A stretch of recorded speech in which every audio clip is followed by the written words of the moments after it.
인테리어 견적을 받아보면 가끔 이해가 안 되는 순간이 있습니다.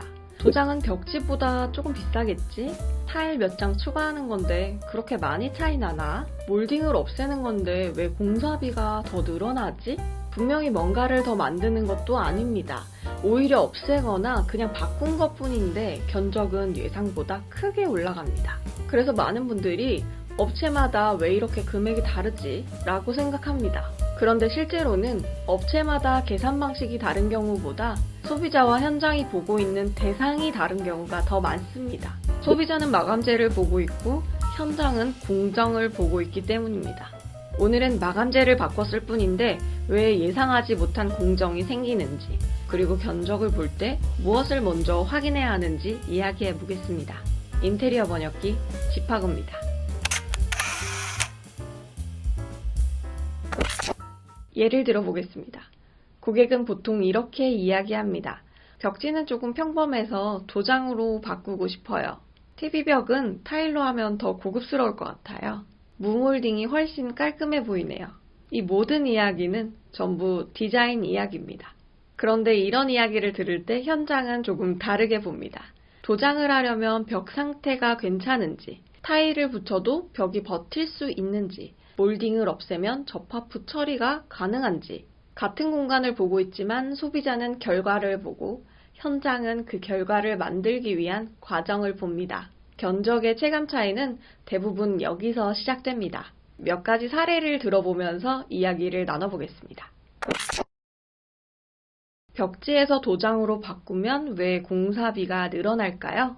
아마 가장 많이 발생하는 사례일 겁니다. 많은 분들이 이렇게 생각합니다. 벽지를 떼고 페인트 칠을 하면 끝 아닌가요? 그런데 실제 현장은 그렇지 않습니다. 왜일까요? 벽지는 생각보다 많은 것을 숨겨줍니다.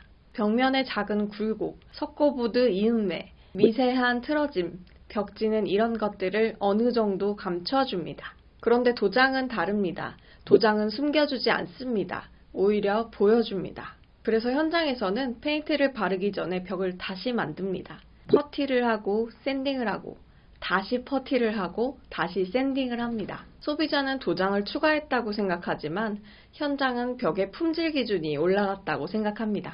그래서 견적이 올라가는 겁니다. 타일을 벽지로 바꾸면 왜 또 공정이 생길까요? 이번에는 반대 상황입니다. 타일을 없애고 벽지를 하려는 경우입니다. 많은 분들이 타일을 떼고 벽지를 붙이면 되는 거 아닌가요? 라고 말합니다. 그런데 타일을 철거해보면 이야기가 달라집니다. 타일이 떨어져 나가면 접착제가 남고 벽체의 일부가 뜯기고 표면이 울퉁불퉁해집니다. 그 상태에서는 벽지를 붙일 수 없습니다. 그래서 면을 다시 정리하고 미장을 하고 퍼티를 하고 초배 작업을 하고 그 다음에 벽지를 붙입니다. 그래서 현장에서는 단순히 타일을 제거하는 공사가 아니라 벽을 복구하는 공사가 포함된다라고 보게 되는 겁니다. 마지막으로 한 가지만 더 예를 들어 보겠습니다. 무몰딩은 왜 더 비쌀까요? 이건 소비자 입장에서 가장 의아한 사례입니다. 몰딩을 없애는데 왜 돈이 더 들까요? 자재도 줄어드는데 말이죠. 사실 몰딩은 단순한 장식이 아닙니다. 벽과 천정이 만나는 부분을 정리해주는 역할을 합니다. 조금 틀어져 있어도, 조금 삐뚤어져 있어도 몰딩이 가려줍니다. 그런데 무몰딩은 그 숨김 장치가 사라집니다. 벽과 천정의 선이 그대로 드러납니다. 그래서 몰딩을 없애는 대신 벽과 천정을 더 정교하게 만들어야 합니다. 무몰딩은 자재를 빼는 디자인이 아니라 정밀도를 추가하는 디자인입니다. 이 외에도 마감재 변경 시에 자주 발생하는 추가 공정을 표로 정리해뒀으니 필요하신 분들은 체크해보세요. 중요한 건 사례를 외우는 것이 아니라 왜 공정이 늘어나는지 이해하는 것입니다. 결국 어떻게 판단해야 할까요? 앞으로 마감재를 변경할 계획이라면 이 세 가지 질문을 먼저 해보세요.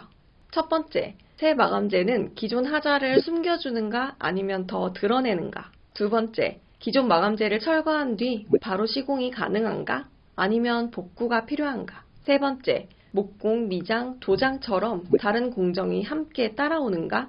이 세 가지 질문만 해도 견적이 왜 올라가는지, 어떤 비용이 숨어 있는지 미리 예상하실 수 있습니다. 인테리어 견적은 단순히 마감재가 아니라 그 마감재를 적용하기 위해 추가되는 공정이 결정합니다. 마감재를 바꾸기 전에 얼마나 예쁜가 보다 어떤 공정이 추가될까를 먼저 확인해 보세요. 오늘 영상이 여러분의 인테리어 판단에 작은 기준이 되었으면 좋겠습니다. 어려운 인테리어 쉽게 번역해드리는 집하고였습니다.